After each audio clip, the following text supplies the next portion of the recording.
Good morning, नमस्कार। मैं विजयलक्ष्मी गुप्ता आप सभी का अपने चैनल पर स्वागत करती हूं और उम्मीद करती हूं कि सभी स्वस्थ होंगे, मस्त होंगे और डीवी डॉक्यूमेंट भरने में व्यस्त होंगे।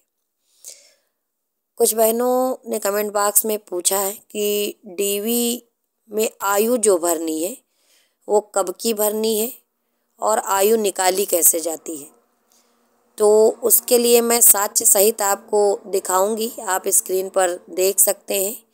नोटिफिकेशन का कुछ भाग मैंने लगा रखा है जिसमें आयु सीमा को लेकर के निर्देश दिए गए हैं। मुख्य सेविका के पद पर सीधी भर्ती के लिए ये आवश्यक है कि अभ्यर्थी ने उस कैलेंडर वर्ष की जिसमें आयोग द्वारा सीधी भर्ती के लिए रिक्तियां विज्ञप्ति की जाएं, ठीक है, 1 जुलाई को 21 वर्ष की आयु प्राप्त कर ली हो, यानी कि 21 वर्ष से कम ना हो, और 40 वर्ष से अधिक आयु प्राप्त ना की हो, यानी कि 40 वर्ष से अधिक ना हो। तदनुसार बात समझिए, आयु गणना की निर्णायक तिथि 1 जुलाई 2022 है। बात समझ में आई।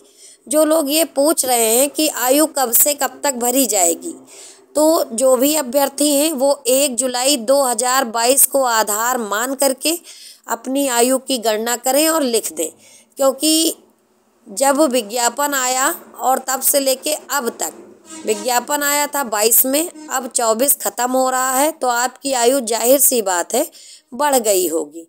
तो आयु की जो गणना करनी है वो आधार तिथि आपकी 1 जुलाई 2022 है, ठीक है। आधार तिथि 1 जुलाई 2022 है। इसी को आधार मान के आप आयु की गणना करेंगे, ठीक है। परंतु अनुसूचित जातियां, अनुसूचित जनजातियां और ऐसी अन्य श्रेणी के जो सरकार द्वारा समय समय पर अधिसूचित की जाए अभ्यर्थियों की दशा में उच्चतर आयु सीमा, उनमें जो वर्ष अधिक हैं, ठीक है, वो विनिर्दिष्ट की बात है। यानी कि समझिए कि जो जो आरक्षित वर्ग की जातियां हैं जिनको आयु में छूट मिलती है वो 40 वर्ष से अधिक होंगे तो भी कोई समस्या नहीं आएगी। अब हम लोग जानेंगे कि आयु की गणना करनी कैसे है, क्योंकि कुछ बहनें हमारी आयु की गणना नहीं कर पा रही हैं। इसके लिए आप स्क्रीन पर देखिए, मैंने एक मानक आयु ले ली है और उसको मैं जोड़ घटा के आपको दिखा रही हूँ। स्क्रीन पर आप देख सकते हैं कि आयोग द्वारा जो मानी गई आयु है वो है 1/7/2022 और सपोज दैट कि कोई अभ्यर्थी है और उसकी आयु है 3/9/1999, ठीक है।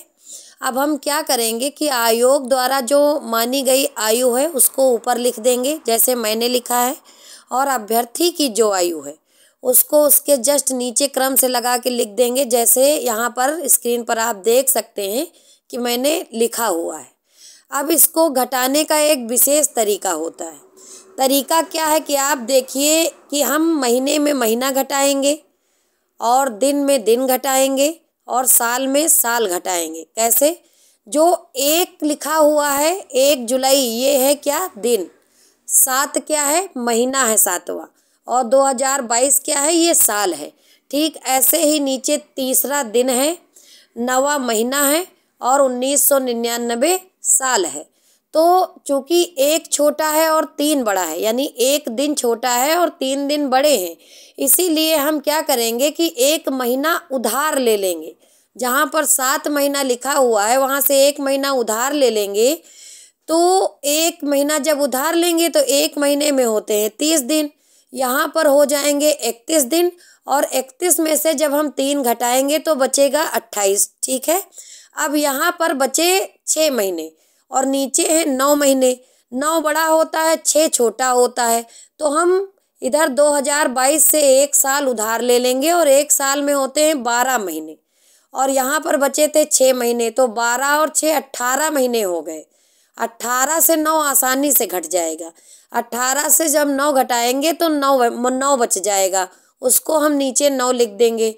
अब यहाँ जहाँ 2022 था यहाँ पर अब बच गया 2021, ठीक है। तो 21 यानी कि लास्ट वाला नंबर 1 है, तो इधर से हम एक कैरी ले लेंगे, समझ रहे हैं। एक हम हासिल ले लेंगे और हम क्या करेंगे कि यहाँ हो जाएगा 11, 11 में से 9 घटाएंगे तो 2 बचेगा। चूँकि वहाँ हमने एक कैरी ले रखा है तो वहाँ भी एक ही बचा है, वहाँ भी कैरी लेंगे, 9 घटाएंगे तो बचेगा 2। अब बच गया ऊपर 19 और नीचे 19, 19 से 19 घटाएंगे तो 0 बचेगा। समझ गए? तो इस प्रकार से इस अभ्यर्थी की आयु निकल आई है 22 साल 9 महीना 28 दिन। यही आपको भरना है। ठीक है, उम्मीद है कि आप लोग समझ गए होंगे, आपको पता चल गया होगा कि किस आयु को आधार मानना है, आयु निकालनी कैसे है और आपको अपने फॉर्म में क्या भरना है। नोटिफिकेशन का मैंने अंश लगा दिया है। बार बार मैंने विनम्र निवेदन सबसे किया है कि आप लोग नोटिफिकेशन पढ़ लीजिए। कोई बात नहीं, आप लोग नहीं पढ़ रहे हैं, इसी बहाने हमको वीडियो बनाने का मौका दे रहे हैं। मौका देने के लिए धन्यवाद। जल्द ही मिलेंगे अगली समस्या के समाधान के साथ। तब तक के लिए सभी को धन्यवाद।